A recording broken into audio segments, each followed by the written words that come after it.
Kami ka nag-sponsor sa tarpaulin. Thank you very much. Hello, Kikay!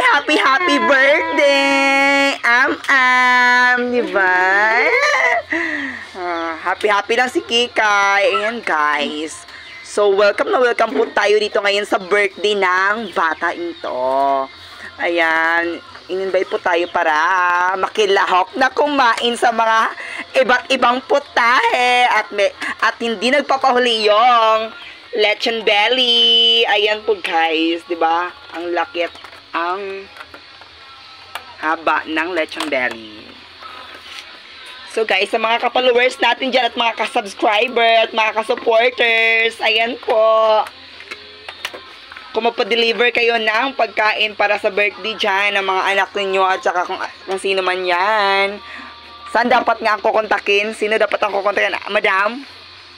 Sino dapat ang kukontakin para sa mga ganyang okasyon? Ako lang. Ha?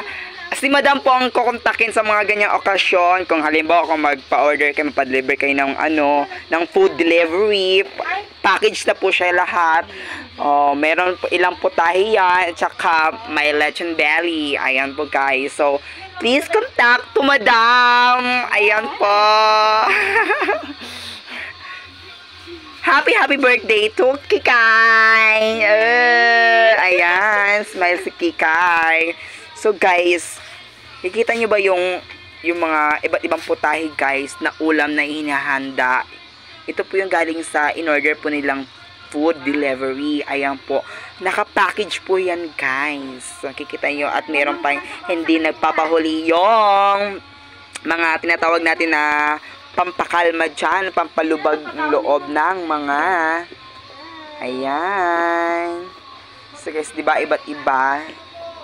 O diba? At naman, hindi napapahuli yung lechon. Lechon. Mahaba po talaga yung lechon, guys, yung lechon belly. Hindi ko alam kung ilang kilo ito, but let me make sure and let just know kung ilang kilo yung lechon belly. Ayan. Asa yung mama? Asa yung mama, Day? Asa yung mama? Okay. So, let's see it later on para kain-kain kasi pupunta daw sa beach at maliligo.